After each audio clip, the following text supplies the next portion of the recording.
పొద్దుటూరు ప్రజలు ఇస్తున్న charge sheet common గా ఛార్జ్ షీట్ అంటే క్రిమినళ్లకు, దగాకోర్లకు, దొంగలకు ఎలాంటి అనాగరిక చర్య చేసినా, ప్రజలపైన దాడి చేసినా కానీ వాళ్ళకు పోలీసులు వేసేది ఛార్జ్ షీట్ అంటారు.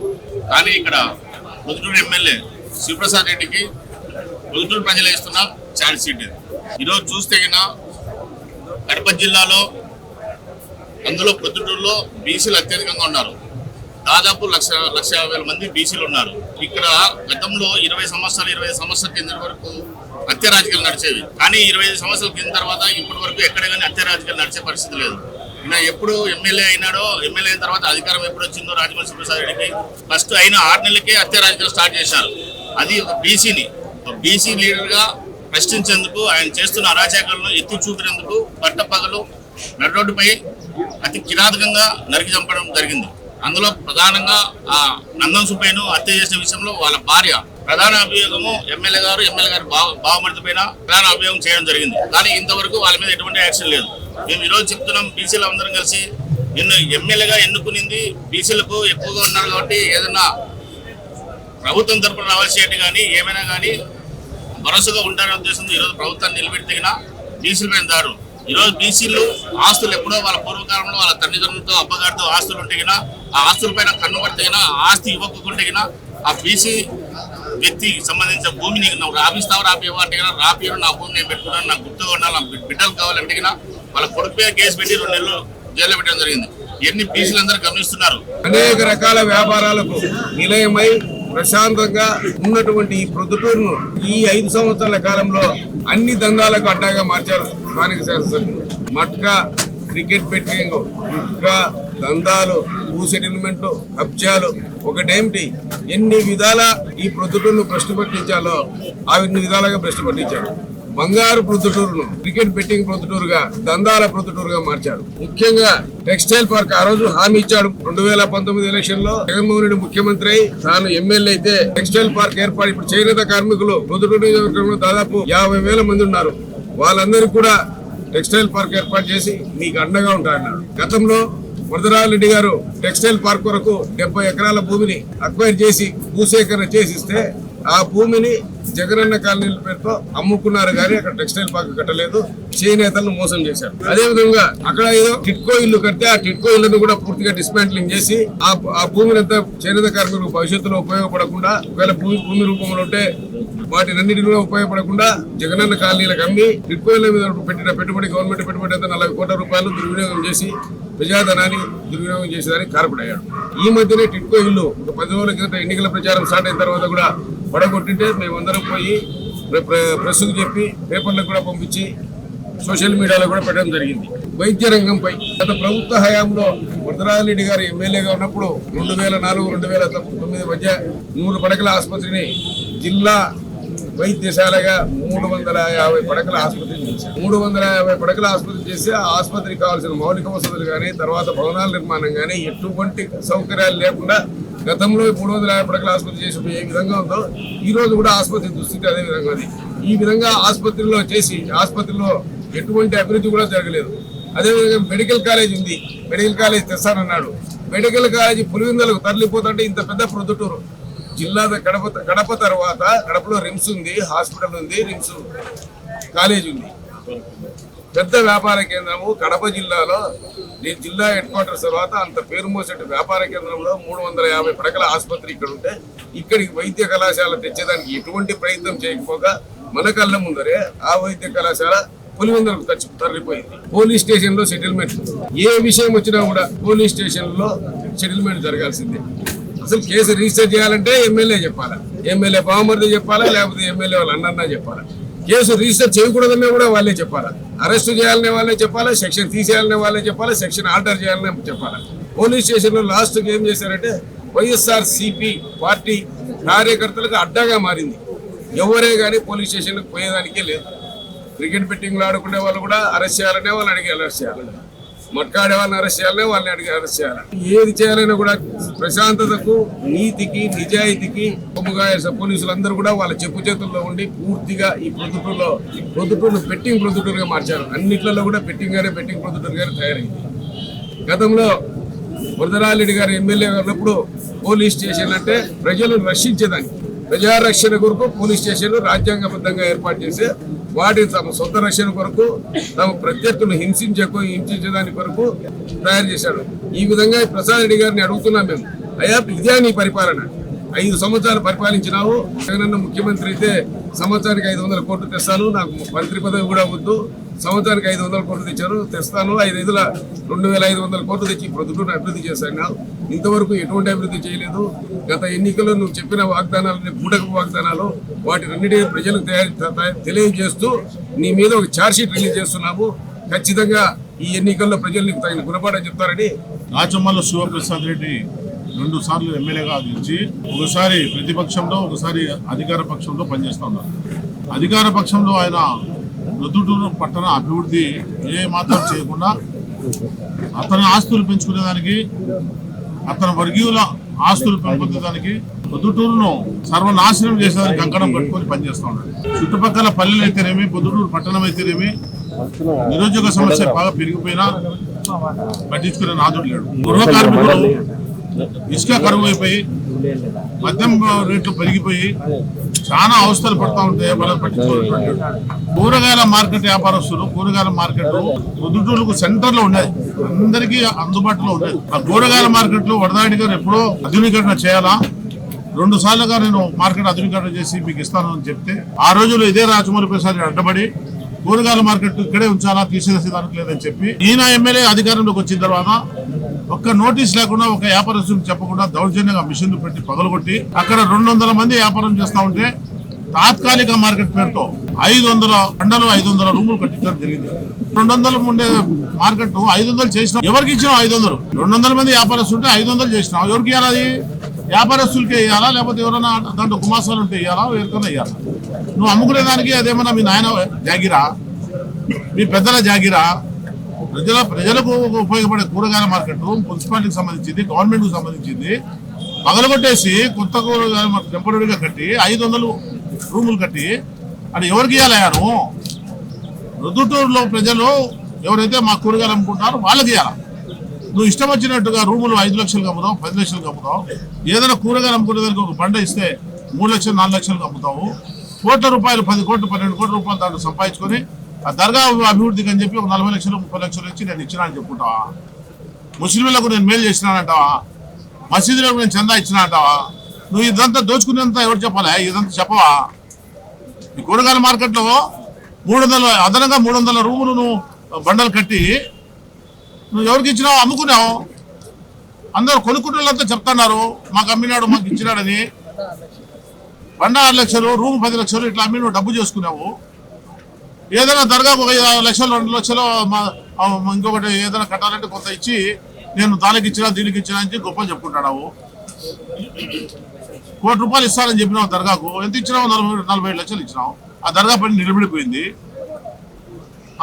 2014లో ఈద్గా కట్టిస్తా ముస్లింలకు అని చెప్పి అప్పుడు కూడా 2014లో ఓట్లు వేసుకున్నావు. ఆ రోజు ఈద్గా కట్టించిన నేను తీసుకోవడం చెప్పి నువ్వు హ్యాండ్ ఓవర్ చేసేదానికి వస్తే అది పూర్వపు స్థలంలో ఉంది, అది పట్టా చేసి ఇమ్మంటే ఇంతవరకు గతి లేదు, అత్తి లేదు. నేను ఈద్గా కట్టించిన అంటావు, దర్గా కట్టించిన అంటావు, మసీదులు డబ్బులు ఇచ్చిన అంటావు, అన్ని అబద్ధం మాటలు చెప్తావు.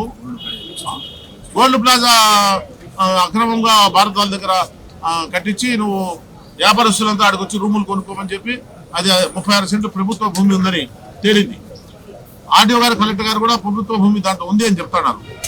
అటువంటి భూమిని నువ్వు కాంప్లెక్స్ కట్టి ఆడికొచ్చి చేరండి కొనండి ఎవరు కొంటారు? లాస్ట్ నువ్వు ఏం చేసినావు? ఎవరైతే పార్టీలు ఉన్నారో, ముస్లిం పేదల పార్టీలు ఉన్నారో వాళ్ళ మీద, వాళ్ళ నెత్తి మీద వేసేసి మీ అన్న పక్కకు తప్పించుకొని పోయి ఈరోజు వాళ్ళని రోడ్ల మీద పడేసినారు. మీతో పాటు ప్రయాణం చేసిన వాళ్ళు ఎవరైనా బాగుపడారా మీరు తప్ప? ఇట్లాంటి ఎన్నో ఉన్నాయి ఆయన చేసేటటువంటి. నేను చెప్తున్నాను, కొత్తపల్లె గ్రామ పంచాయతీ ఒకసారి ఎంఆర్ఓ ఆఫీసులో మీటింగ్ పెట్టి, అది మామూలుగా కొత్తపల్లె పంచాయతీ అనుకొని కొత్తపల్లె పంచాయతీలో కొందరు సోదరులు ఆయన దగ్గరికి వెళ్ళారు. మా ప్లాట్లన్నీ కబ్జా అవుతున్నాయి, మీరు మాకు సహాయం చేయండి అని అడిగారు. అక్కడ కొత్తపల్లె గ్రామ పంచాయతీలో మీ ఒక్క సెంటు కూడా పోనీయను, నాది బాధ్యత అని చెప్పి వాళ్ళందరి పేపర్లు తీసుకుని దాని అంతా రీసెర్చ్ చేసి మొత్తం అందరి 300 ప్లాట్లు, అది ఎప్పుడో 30 ఏళ్ళ అప్పుడు చేసినటువంటి ప్లాట్ వెంచర్, నామా వెంకటేశ్వరరావు వాళ్ళు వేసినటువంటి వెంచర్, ఆ వెంచర్ సర్వే చేసి మొత్తం అంతా కల్వరి చర్చి సంస్థాన వాళ్ళకు దాదాపు 3 నుంచి 4 కోట్ల రూపాయల డబ్బులు తీసుకుని అది తీరా చూస్తే పంచాయతీ వేరది పాలమోపురం పంచాయతీ.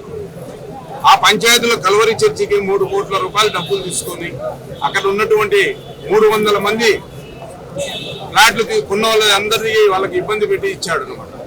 మీకు చెప్తున్నాను, పెద్ద ఆయన రేపు 13వ తారీఖున ఎలక్షన్లలో మంచి మెజార్టీతో గెలుస్తాడు, గవర్నమెంట్ వస్తుంది.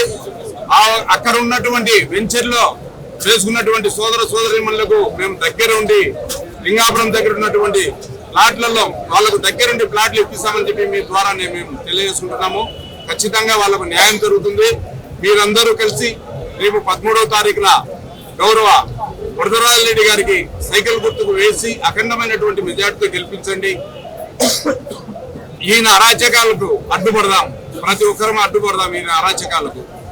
ఇంకా ఇదే కాదు, కరోనా కాలంలో పాల వ్యాపారం, చిరు పాల వ్యాపారం చేసుకునేటువంటి వారందరినీ బంద్ చేయించాడు.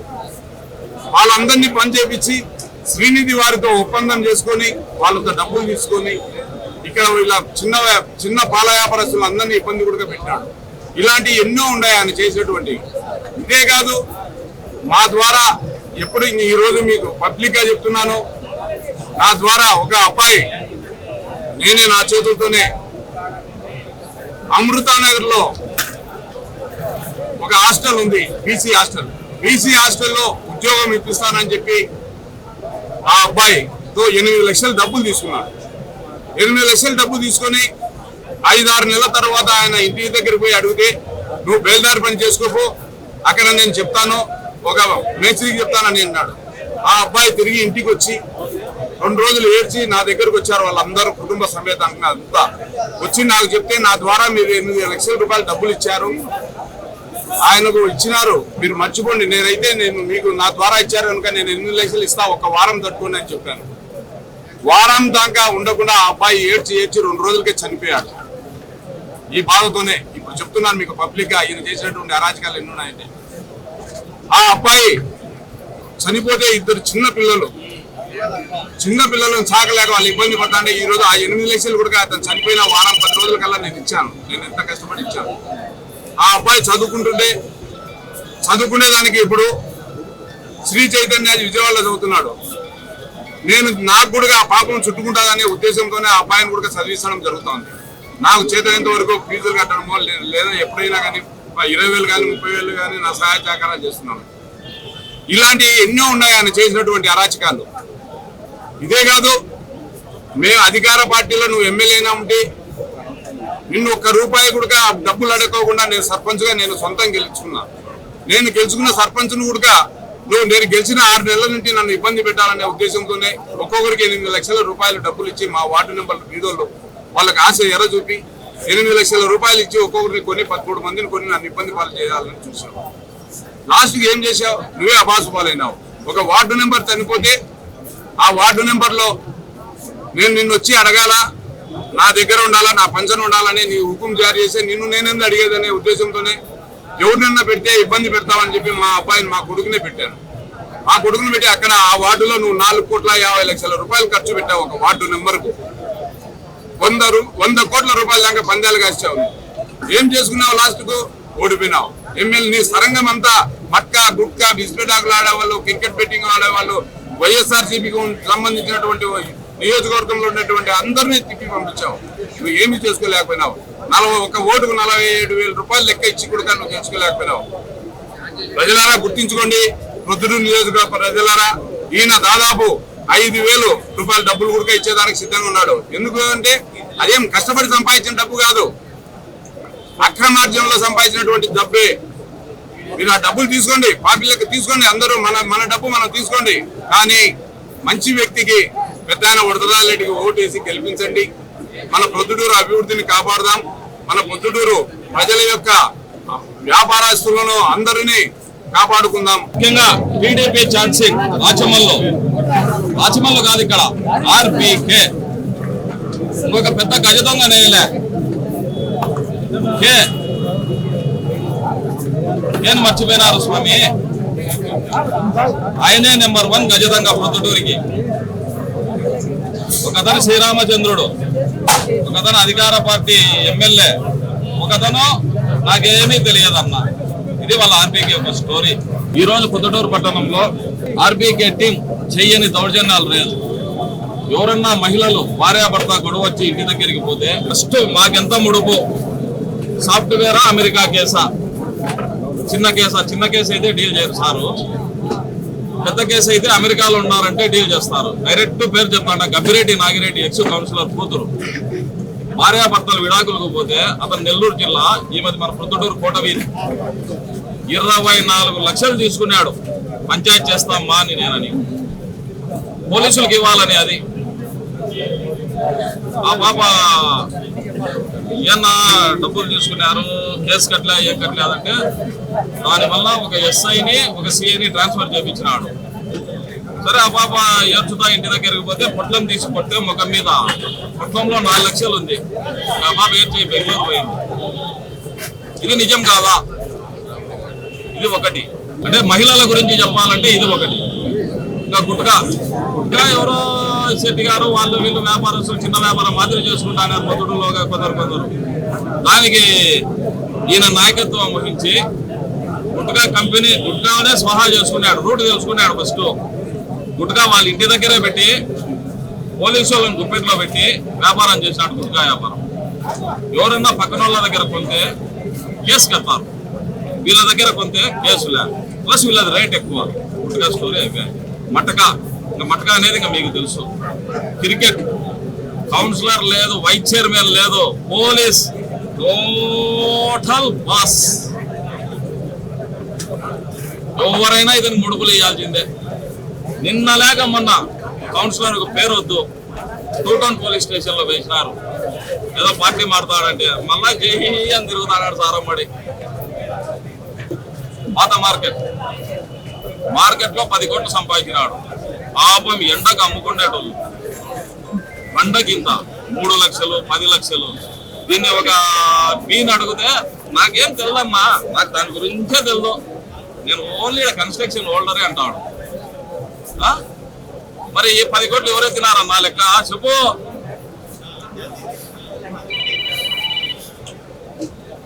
చిన్న కూరగాయలు అమ్ముకొని బతికేటోళ్ళ దగ్గర 3 లక్షలు, అంగడి కావాలంటే 10 లక్షలు నూనె అంగడి వాళ్ళ కాడ తీసుకున్నాడు. మీ టటోనికి ఓటేయాలా పొద్దుటూరు ప్రజలు?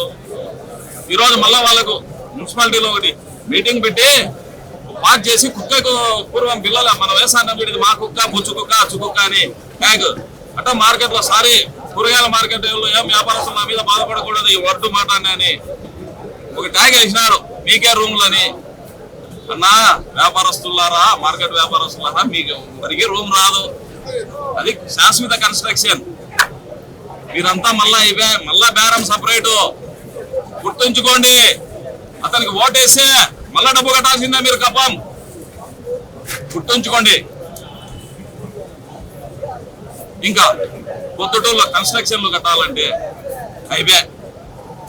అధికారి లేదు, పదికారి లేదు, హోటల్ ఆర్బీకేనే అధికారులే పోతారు. ముందు పోయి సార్ను కలుసుకో అంటారు. సార్ ఎవరన్నా మీకే తెలుసు. పిండి పడిందంటానే పర్మిషన్ ఓకే, లేదా 30 రూములు ఉన్నాయనుకో ఒక రూమ్ రాపించుకుంటారు ఆ రేటును బట్టి. అర్థమైందా అన్న? ఇంకా ఒకటి కాంప్లెక్స్ గోల్డెన్ ప్లాజా ఏడుచుతాడు అయిప.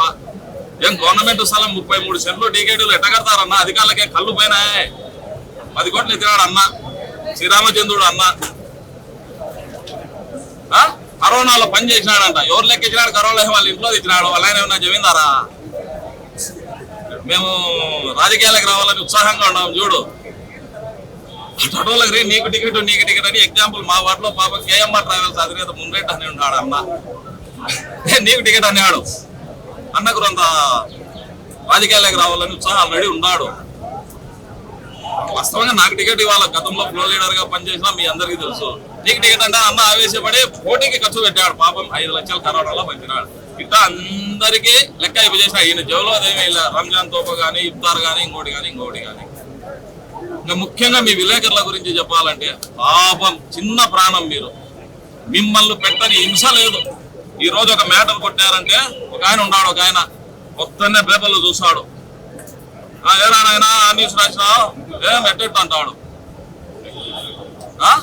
ఆయన ఏదో ఇప్పుడు 10,000 ఇచ్చినారు ఆయనకు సారుకు. ఎలక్షన్ల రోజు ఎవరున్నాడో మాకు తెలుసు స్వామి. ఈ రోజు వచ్చినాడు. మా పార్టీ వైఎస్ఆర్ పార్టీ కళ్ళు ఉన్నాయా లేవో మాకైతే తెలుసు. ఇటోళ్ళకి పదవులు ఇచ్చినారు, ఏదో 10 నామినేటెడ్ పోస్టు. వచ్చి పేపర్ చూసేది పొద్దున్నే దీంతో ఎవరున్నారా మురళీగాడ సుబ్బన్న ఎల్లన్న అని చూసి ఫోన్ చేసేది, భయపడిచ్చేది. ఇది వాళ్ళ డ్యూటీ. పార్టీకి పనిచేసినటువంటి ఒక్కనికి పదవి ఇవ్వలేదు. ఈ రోజు నిజంగా వైఎస్ఆర్సీపీ కార్యకర్తలు కానీ లీడర్లు కానీ ఆడు ఉన్నారంటే ఏదో ఒక చరిష్మా ఉండేటోడు, పబ్లిక్ లో కొంచెం రిలేషన్ ఉండేటోడు, పోలీస్ స్టేషన్లు కానీ ఎంఆర్ఓ ఆఫీసులు చూసినట్టు ఎవరు ఆ టీంలో ఉన్నాడు, ఆర్బీకే టీంలో ఉన్నాడు. వాళ్ళు ఇండివిజువల్ కెపాసిటీ ఉన్నాడు, లేనేటోడే ఆడ ఉంటాడు చెంచాగిరి చేస్తా. కాబట్టి దయ ఉంచి పొద్దుటూరు పట్టణ ప్రజలారా, పొద్దుటూరులో దేవులాలు స్వాములు లేరు, పెద్దమ్మ లేదు, అమ్మవారిశాల లేదు. ఇప్పుడు హైదరాబాద్ తిరుగుతాడు పెద్దమ్మ తల్లి చుట్టూ. దయ ఉంచి ఇతనికి ఓటేస్తే మీ స్థలాలు ఉండవు, మీ ఖాళీ ప్లేసులు ఉండవు, ఏది ఉన్నా కబ్జా. చెప్పేది నీతి వాక్యాలు. ముఖ్యంగా పేదలకు ఇల్లు ఇస్తా అన్నాడన్నా. ఇంటికి 35,000 నుంచి 70,000 తీసుకున్నారన్నా. వాళ్ళు బీదోళ్ళన్నా. ఆ వీడియో వినాలంటే ఇంకా ఘోరం. ఒక చేత్తో పట్ట, ఒక చేత్తో బీగం అన్నాడు. ఇచ్చి అమ్ముకోవచ్చు అన్నాడు. ఇల్లు కట్టారా? ఆ లెక్క ఇదో సంస్థానానికే పోయింది. ఈ రోజు ఎలక్షన్ల రోజు పొద్దుటూరు పట్టణ ప్రజలారా, ఈ రోజు ముక్కురాయి చెవికి బుట్ట ఇస్తాడు. అది ఎవరి లెక్క కాదు, మీ లెక్కే. పుట్టించండి. ముక్కురాయి బుట్టాకు ఓటేస్తే అయిపోయా మీ జీవితం. అదే మీ గతి. నెక్స్ట్ దేనికి పోయినా డబ్బే.